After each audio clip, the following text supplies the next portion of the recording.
好，各位大家好啊！命理節目《港人憂天》嘅第6集又同大家見面啦。咁啊，在場咧依然有主持啦，我啦，咁啊，另外仲有阿秋師傅同阿仲文師傅嘅。咁啊，依然就同大家咧去介紹一下咧一啲命例啊。咁其實咧，我哋呢個節目都做緊好多唔同嘅嘗試嘅。當然，我哋就要盡量揾一啲城中嘅名人啊，一啲係有話題嘅人咧，就盡量同大家咧即係去緊貼下呢一個咁嘅時事啊。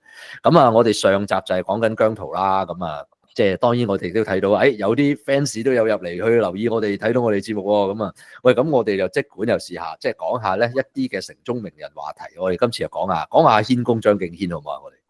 我哋梗係好啦，但係呢個都係我哋佢都算係我哋中學嘅回憶嚟嘅，即係我哋我係啦，即係總之咧，我又會咁講，我好得意嘅。即係雖然我就已經冇乜好仔細去追星咧，聽下由軒仔變軒公，哇，原來都有翻一段時間嘅喎。即係所以咧，我諗咧，我預期就係如果講阿張敬軒去嗰個星圖啊命圖咧，其實我諗咧，我哋都可以有啲嘢可以咧，即係由呢個命理角度咧，幾多話題可以去講入去咯。係啊。係啊，通常就算係八字又好，紫微斗數都好，都可以睇到嗰個人咧有冇一個即係歌藝潛力啊，或者佢係一個明星啊，或者佢係演藝界啊偶像派咁樣，其實都睇到嘅好多情況。係啦，或者我哋甚至乎咧，我哋希望做一個少少嘅嘗試，就係去比較下嗱。我哋上個禮拜講咗姜濤，今個禮拜咧，如果我哋講完阿軒公之後咧，我哋就睇下啦。大家都做明星嘅，大家嗰個當然個命盤會有唔同啦。咁但係佢哋嗰個命運上面嘅走勢，可唔可以都可以睇到有一啲即係相似同唔相似嘅地方咧？咁我哋就嘗試去挑戰下呢個問題咯。咁不如事不宜遲啊！我哋咧就由阿秋師傅開始咧，由呢一個嘅八字嘅角度嚟講下，即係阿軒公本身佢即係而家嘅即係命運先啦，佢本命啊，同埋佢中間經歷過一啲咩事，咁我哋去研究下好嘛？好啊，好啊，咁我哋開始啊，係，咁啊，我哋望一望啦，喂，阿軒公咧個八字咧，其實就係喂都係即係同我哋差唔多年紀啦，庚申年啦，己丑月。庚戌日丁亥時，咁可以咁講啦。喂，呢個咁嘅八字，其實你叫8個字裏邊6個字係土金，咁一定係當金旺噶啦，係咪？咁如果當金旺嘅話咧，係啦，咁啊8個字6個字土金，咁啊一定金旺啦。咁啊金旺會點啊？咁金旺咧，庚金咧個特性咧，其實一定係要講丁火嘅，即係有一個，即係如果你學八字就知道啊，有句說話叫有官先論官，其實就係講庚金噶啦。咁庚金。冬天更加要啦，因為呢個係火嚟嘅，即係官星唔單止係用神，亦都係朝後用神添。咁可以咁理解啦。喂，佢呢個八字睇到出嚟咧，其實好似阿姜濤嘅，因為阿姜濤咧，佢係壬水，但係喺天干咧就有個係辛金，咁嗰個係壬水嚟講咧，桃花咧就係叫做係喺時柱就叫牆外桃花。咁牆外桃花就係出邊嘅人係中意你啦，亦都會係即係你貴人之餘啦，咁亦都會係外邊啲人咧喺天干啦，即係會見到嘅，會好中意你，中意到出晒面嘅。咁啊軒公嗰個情況啦，絕對係亦都係啦，因為冬天要火，而啲火咧喺邊度嚟㗎？喺外邊時柱，時柱亦都係外邊嘅人中意你，即係牆外桃花啦，係嘛？咁啊，因為丁己就等於5，咁就係庚金嘅桃花，即係有個桃花嘅字喺度寫喺度嘅。咁所以佢都係好似阿姜濤咁，好受外邊嘅人歡迎嘅。咁我哋都睇到，即係話咧，原來即係阿姜濤同阿軒公都講啦，即係真係有一種叫做即係做明星嘅命啊，即係會係桃花係多嚇。咁啊，你會睇到其中嘅一種咁樣嘅特徵。咁其實咧，雖然大家都做明星嘅，但係你都知啦，做明星有啲就好似大起大落啲。有啲就好似即係都明白㗎啦，做得呢行窮得即係紅得襟啲 ，OK， 咁啊即係大家嗰種咧同大眾結緣嘅方法都有啲唔同嘅。咁啊，無論姜濤好，亦話係軒公都好。咁譬如話阿軒公咁樣咧，嗱我自己就聽佢好耐㗎啦。對於我嚟講，我覺得喂阿姜濤好似即係比較資歷係少啲，咁事實都係。咁阿軒公佢即係由佢開始起出名下，咁甚至乎佢未出名之前經歷過嗰啲事，其實我哋都可唔可以由佢嗰個命局去睇得到㗎啦？都可以嘅。嗱，我哋即係試攞1-2件事去講啦，咁好難話喂逐年去講啊嘛。咁可以，如果你對阿軒公有少認識嘅話啦，或者睇翻維基百科啦，咁喺1998年佢即係時年17歲，喺嗰段時間咧，佢就即係之前其實佢就有做一啲叫做酒吧歌手咁樣啦，即係好似以前梅艷芳、阿張國榮咁喺啲酒吧啊咁啊，喂，即係大陸啊更加平啦，即係可能係一嚿水唔夠就幾日咁樣。就夜晚就喺度，即係俾個吉他你或者俾支咪你自己喺度唱，咁下邊啲人就唔理你，就照飲酒或者中意聽就聽，唔聽就算咁樣噶嘛。咁佢嗰陣時就叫做死慳死抵咁樣就揾咗5皮嘢啊嘛，好似據聞係，咁就話喂有個好似而家咁樣咧，就係有啲經理人突然間就話喂你好有潛質啊，不如你俾幾皮嘢我。做經理人介紹費，做 training 服裝冚 Q 辦嘅嘢，咁我就幫你咧，係不如喺香港包裝，然後喺香港做明星啦，咁啊當時佢又信喎，可能冇乜呢個咁嘅社會經歷啦，咁就真係俾咗5皮嘢人。咁你諗下，當時1998年喺廣州5皮嘢可以係都算多錢㗎係嘛？唔係儲得好辛苦咯，聽佢幾廿蚊咁儲，真係。係啊，幾廿蚊儲真係好辛苦，5萬蚊嘅話。係啦，咁對佢嚟講，喂，當時喺呢個運咧就係喂，即係叫做行緊辛卯運，戊寅年啦。咁喺呢個運裏邊，喂，點解會破大財啊？咪即係而家係話我一個人咧係攞完5萬蚊就走咗去喎，一個禮拜內就冇聲氣，即係呃咗佢啦，係啦，即係好似而家即係有啲睇電視嗰啲話咩俾人呃咗咁啊，話個經理人走咗，其實係假嘅嗰檔嘢。咁點睇啊？喂，因為咧其實你就咁望咧，咦？可能佢庚金係即係辛入邊嘅庚金啦，金會克木啦。咁但係亦都如果你識八字，知道喂辛等於酉，而天干透呢個係戊辛丁喎，所以咧就地支有一個辛有戌嘅金局。嗰個金局咧就會去克個財星，而且因為戌咧係一個燥土，佢會制止住嗰個壬水，等佢生唔到個木嘅，咁啊變咗唔能夠金生水，水生木，直接啲金咧就組咗個金局出嚟去克木。咁金克木，以阿張敬軒呢個名，因為係一個旺嘅金咧，木就真係錢嚟嘅，因為佢係一個財官格嘅人，咁財星一定係錢嚟嘅，咁啊叫群比爭財又好，用係啦比劫去奪財都好啦，咁即係叫做係。有一個金局去克佢財星，咁就令到佢破財。咁你呢筆錢係對佢嚟講大唔大？絕對大嘅，因為你可以知道財星其實係有分陰陽啊嘛。咁啊，因為個陽嘅財受克啦，咁所以對佢嚟講，一個17歲嘅僆仔絕對大嚿錢嘅。咁啊都即係聽到，即係我呢叫聽到嗰痛啊！即係始終就係你自己辛辛苦苦咁樣去積埋嚟咧，突然之間一下就會冇。咁而且可以睇到由翻呢一度，即係嗰一年嗰個流年都會出咗一個咁樣嘅異象出嚟啦。咁如果接住落嚟睇翻咧，我記得即係都係去到2000年後嘅事咧，就先至香港先至比較聽到張敬軒呢個名嘅。甚至乎如果真係哇出名唱到有啲歌街知巷聞，即係嗰陣咧，話說當年仲會興下唱卡拉 OK 噶嘛，即係佢都會有啲歌真係落到卡拉 OK 唱到啦。咁嗰陣睇到佢，佢能夠紅得起，咁會唔會都有啲嘢可以由呢一度睇，由佢個大運啊嗰啲嗰度睇得到咧？絕對會㗎。嗱，我哋簡單啲咁講啦，講多2件事啦。嗱，首先我哋去翻即係早年少少啦，去到2004年，其實咧佢嗰段時間都係算一個比較，雖然出道咗，但係都係失意時期。即係佢唔似阿姜濤一出嚟就已經係哇，即係光芒四射係嘛。咁但係即係張敬軒都仲有一段時期要反覆嘅。咁我睇一睇佢反覆時期大概發生咩事啦。2004年喎，咁啊有印象，大家應該知道阿詹叔喺呢年死㗎。咁阿詹叔臨死之前，據聞就係話最後一首歌或者最後嗰堆作品其中一首就係幫阿張敬軒填詞嘅歌嚟㗎。咁但係嗰首歌其實就唔係大賣嘅，咁啊可能係賣幾千張。咁你諗下，喂，以個唱片公司嚟講，係咪會蝕錢？係咪會可能甚至會揾你喂嘈啊？話喂有冇搞錯啊？搞到咁樣，咁一定係會追究你噶。咁你睇翻呢個運咧，其實喂點解呢一個運會咁呢個流年會咁大鑊啊？2004年要搞到即係賣唱片賣唔去啊！即係而家你諗下，喂有冇可能話俾你聽張敬軒賣唱片賣唔去？你覺得係天方夜譚？但係你諗下2004年，即係20年前，其實係發生件咁嘅事嘅喎，即係佢自己喺後來演唱會承認咗一件咁嘅事啦。咁點解啊？咁純粹咁講下啦。即係如果學過小八字嘅人就知道咧，丁壬咧就會化木嘅喎，係啦。係。咁然後咧，啊其實嗰個係甲木嚟嘅，咁啊甲己會化戊土喎。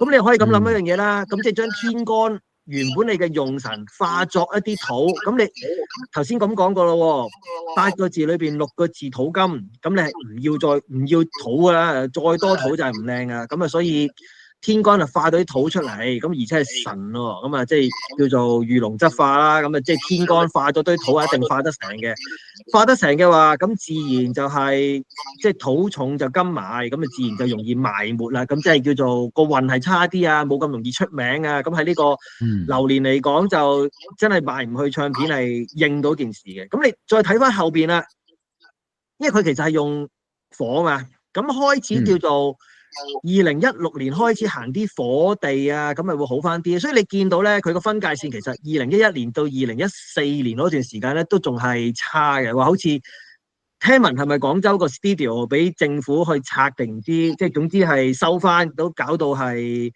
焦頭爛額，蝕好多錢噶，係咪啊？係啊，嗰陣時大概係重建，即係之後好似又講到話咧，係對敵對嘅地方收購咗佢嗰個工作室，又再嚟過。總之咧，搞到佢好頭痛，蝕好多錢。就算政府賠償咗清拆費用俾佢咧，佢都係蝕到一鑊泡嘅。係啦，包括佢哋嗱下一個運，即係佢叫做咧2011年至2020年，咁你大概分上5年、下5年啦。咁下5年即係16年開始左右啦，咁其實就開始行緊一啲火旺嘅時間啦，咁自然就會係得心應手啦。咁最靚係咩？即係乜嘢嘅運啊？咁啊，當然由2021年開始就真係再創高峰啦。最靚呢個運點解咧？頭先咁話齋咯，我哋庚金咧就見火為桃花喎，咁啊桃花即係喺地支出現行緊桃花運。咁而且啦，可能亦都聽過一句説話啦，即係叫做庚金劈甲引丁火啦。咩意思啊？即係用個金去劈個甲木，燉啲木碎出嚟，令到個丁火更加旺。咁因為佢冬天，而且呢個係佢嘅用神。咁亦都係佢桃花，亦都係調候，咁係咪將所有嘢即係叫1蚊當4蚊使啊？咁所以就當然大放異彩啦。咁亦都可以咁講嘅，佢個八字裏邊地支有少少特別嘢啦。咁你即係你當啊，即係有啲庚金劈甲引丁火嘅意味喺度啦。咁令到佢呢個日柱地支咧，佢個戌土係一個燥土嚟嘅，入邊個丁火亦都可以走埋出嚟幫手啦。咁所以絕對係靚命嚟嘅，咁所以就即係阿軒公呢10年完全係即係非常之美妙嘅一個運嚟嘅。嗱，頭先聽阿師傅你講咧，我有個少少嘅問題想抽下後腿啫。如果你講到調候呢個概念咧，咁其實係咪講緊佢而家喺呢一個八字連結埋佢個大運嗰度咧？嗰啲叫做譬如話乾濕啊、溫熱啊，係達到咗一個比較理想嘅平衡咁樣嘅意思咧？或者咁講啦，即係調候其實最基本要求嚟嘅，即係一個冬天嘅命。如果你係冇一啲火去暖身嘅話咧，咁就會容易係差啲啦，係啦。即係喂，即碗飯啊，或者有冇衫着都成問題。咁但係如果你係有呢樣嘢嘅，係一個基本門檻。咁如果有埋用神嘅話，或者調候已經係你用神嘅，會更加大放異彩啦。明白。咁所以就即係呢度睇到啦。對於阿軒公嚟講，似乎喺呢度睇到佢嗰個火咧，應該就對佢好重要啦。即係或者調翻轉嚟講，就係先前佢似乎行得唔係幾好嘅運嘅時候咧，好容易就睇到就係佢嗰啲即係官出咗事，即係嗰啲火出咗事，係咪咧？嗱，或者咁講，佢見到甲木就會係真用神，因為丁火見甲木先靚嘅。丁火見其他木都唔靚，見乙木都唔靚嘅，因為甲木係生命力，咁就先至會令到個丁火會源源不絕咁供養佢啦，令到佢會旺啦。咁啊，丁火就係一個你當係紅爐之火去煉呢個庚金，令到橫虎定鋼成為寶劍啦。咁所以阿軒公就喺呢一個運啦，即係2021至2030年係一定係會大放異彩嘅。哇！呢個計係數啊，2030都仲有，即係嚟緊睇，即係都進入一個咧，即係好叫做真係可以俾人尊稱為軒公嘅時期啊！相信呢個名都會繼續出現嘅，真正嘅收成，都係收成期啦，係啊，絕對係收成期，即係辛苦咗咁耐啊嘛！諗下你知20幾年前俾人呃錢，係啊，冇錯。嗱，喂，咁啊，我哋啊問下阿仲文師傅啊，咁啊，因為你應該就會有一啲關於紫微嗰邊嗰啲嘅即係資料去睇一睇啦。咁即係會唔會有一啲即係點都好啦，無論關於阿軒公嘅一啲嘅命理上嘅補充，或者甚至乎你如果睇到，原來佢同姜濤嗰度都有啲嘢相似同唔同嘅，都可以由嗰個紫微度理解嘅，咁會唔會有啲咁嘅嘢可以補充一下咧？其實啦，我開我嗰個紫微斗數本俾大家睇先。好啊，好啊。其實咧好有趣嘅，佢同姜濤咧因為有時候咧，我哋紫微斗數咧有一個好重要嘅宮位地嘅，即係例如個命宮喺邊個位咧，佢代表佢人生咧係有機會大嘅。當然啦，你唔係一定就入啊，唔係嗰個位就一定發達，但係咧你唔喺嗰個位咧，你發嘅達咧係有限嘅。即係我哋通常就會講呢個亥宮啊，我哋講呢個丁亥呢個位亥宮啦，同埋人宮，即係呢兩個咧，我哋叫山頭要地。咁啊，亥為山頭啊，人為要地啦。咁啊，通常以前就講男女其中一個位咧，你佔到咧，咁嗰個人咧就即係誥命夫人啊，即係以前女士或者咁啦。咁男士嘅咁啊，一定係官員啦。咁但係而現代嚟講咧，男女係一樣嘅，所以咧你會發現咧，佢同姜濤得意嘅，姜濤咧就係亥宮，佢咧就係人宮，咁咧亦都係要地嚟嘅。咁但係佢同姜濤咧就有少少分別。咁喺個點樣分別法咧？嗱，姜濤嘅命三合宮我哋成日講啦，咁啊命宮啦，呢度一個命宮啦，上面官祿啦，財帛宮。咁我哋通常永遠噶啦，點講咧？我永遠你唔好當我沉啊！永遠咧，我哋講紫微斗數咧，一講就係講呢三合噶啦。咁佢嘅三合嘅組成嘅特別咧，佢同軒公唔同阿姜濤唔同嘅。軒公咧，佢又比較我哋講嘅古代稱嘅叫殺破狼。好似個套戲咁啦，好似個套戲叫殺破狼啦。咁即係講嗰個人嘅命運咧係比較顛覆嘅，永遠都係大起大落，大起大落，永遠都係咁嘅。咁同埋咧就唔會話係好一帆風順嘅。咁你見到啦，其實你見到佢嗰啲事業，其實你見到係即係三上三落咁樣 feel 噶嘛。永遠突然間諗咗好多嘢，賺到錢，諗住大展拳途，突然間跌低，唔大展拳途啦，突然間就彈起喎。即係係會完全見到咧，佢係一個狀態係不斷咁上上落落嘅。尤其是咧佢嘅咁官祿宮，我哋講七煞啊嘛，七煞就通常就主肅殺之氣啦。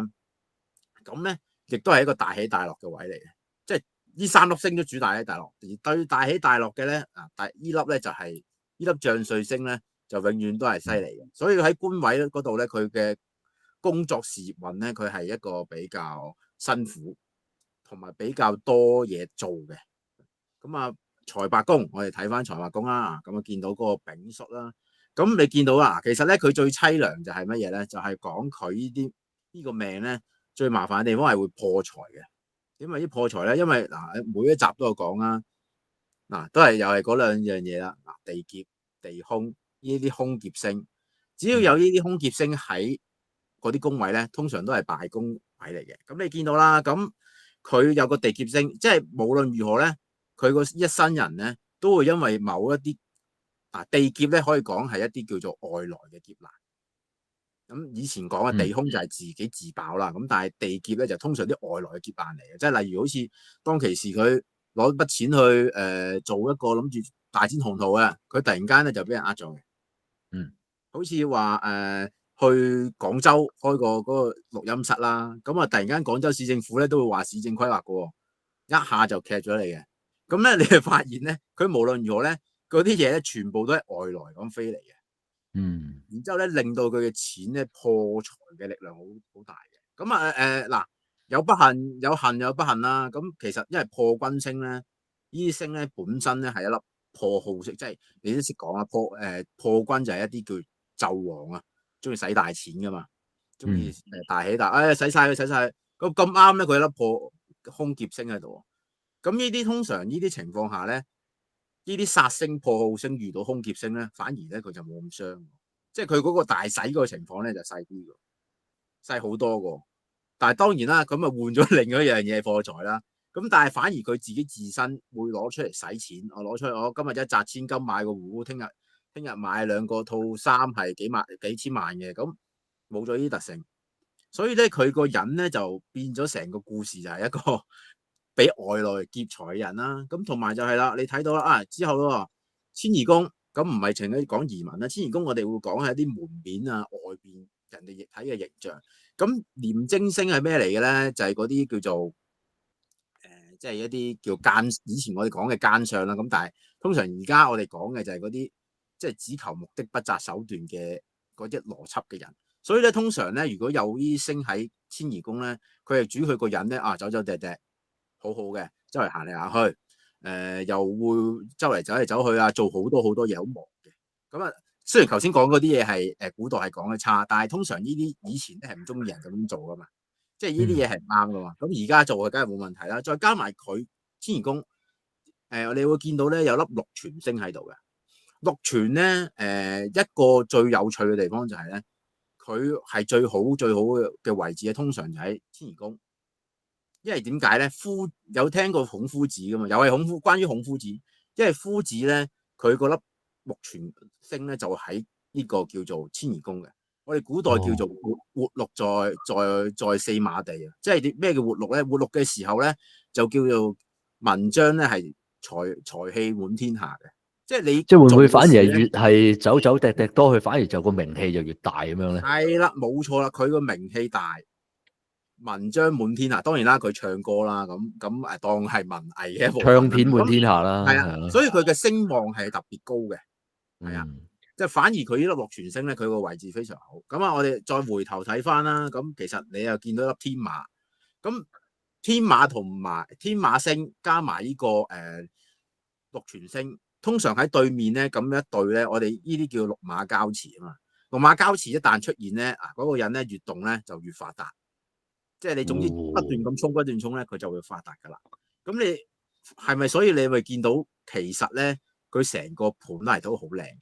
都算靚啦，就係唔夠李嘉誠嗰啲啊，或者阿李兆基嗰啲六吉星多啦。咁但係佢係靚嘅，咁啊唯獨是佢個財帛係差啲嘅啫。即係講我哋頭先講啊，無論如何都有啲人突然間會劫咗你啲錢嘅，突然間就會領嘢噶啦，佢都唔知發生咩事嘅。所以佢個命運就同姜濤唔同咯，因為姜濤係冇嘅。留意翻姜濤咧，佢嘅嘢咧係外邊可能有人扇佢，但係咧佢或者有啲人咧會拖累佢，但係咧佢唔係一啲財帛宮，佢自己裏邊嘅庫房爆炸，有人劫佢財嘅，佢絕對唔係嘅。佢係一啲咧係突然間有人是非都係佢啦，咁突然間傳佢鬧佢壞話，即係突然間話都係佢啊，係姜濤搞我啊，又點啊咁，最多係做呢啲傳播嘅啫。喺紫微斗數咧，我哋有分外宮同內宮，即係內宮嘅意思，即係代表佢自己即係自身嘅嘢，外邊嘅嘢。咁外邊嘅嘢差啲，咁都係外邊嘅事啫。閂埋房門，我話知你死喺出邊，係咪先？佢冧樓唔冧到我嗰度就得噶啦嘛，係咪？咁所以佢嘅命運情況係好過我唔會講好過姜濤，姜濤係會好過佢咯。姜濤一定會好過佢，即係或者可能講有啲嘢係比較順暢一啲，會有人幫佢排難解紛一啲嚇。但係就可能阿軒公就啲嘢要自己孭上身多啲，係咪咧？係啊，同埋嗱，佢又有特別嘅，軒公咧要自己孭上身多啲，但係佢孭得起。因為我哋我哋又講下佢內心世界啊。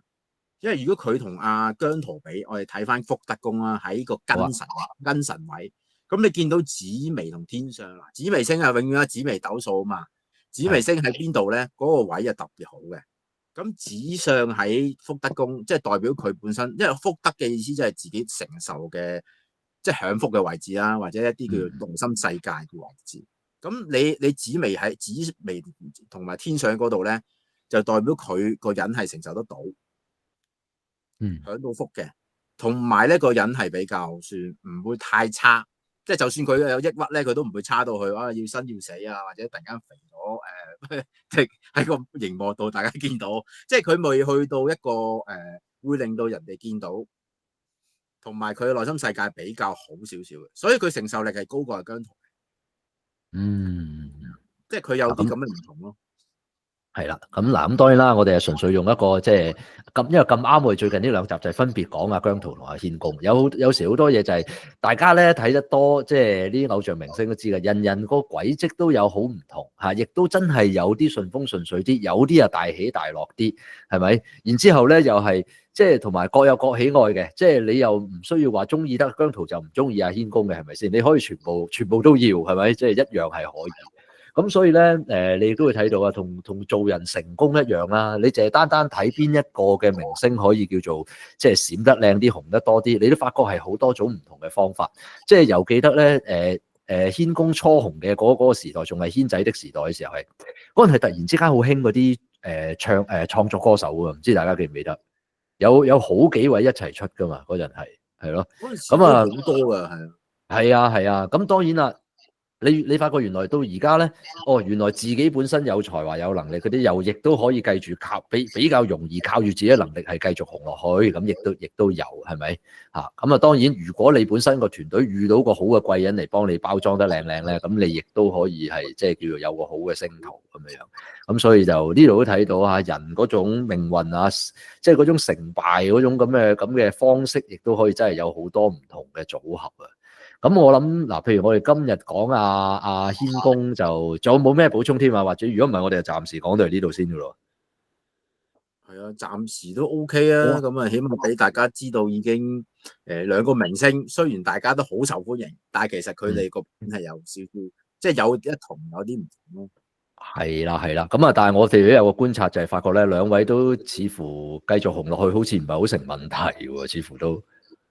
其實我見唔到佢哋會去到好差嘅環境咯。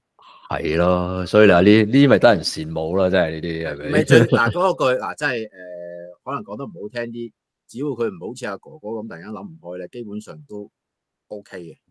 係啊，只要係即係只係嗰啲唔高興嘅嘢，就係除非係發生咁嘅事啦。因為基本上佢哋嗰個紅唔係太大嘅問題咯。係啊，嗱，咁我哋未來一樣可以再揾下其他唔同嘅例子同大家去討論一下啦。即係你發覺呢啲人生嘅起落咧，可能有時會即係俾到大家好多嘅啟示啊咁樣。嗱，咁我哋今日嘅第6集嘅港人憂天就嚟到呢度先啦。咁我哋下個星期再有其他題目同大家見面啦，好唔好？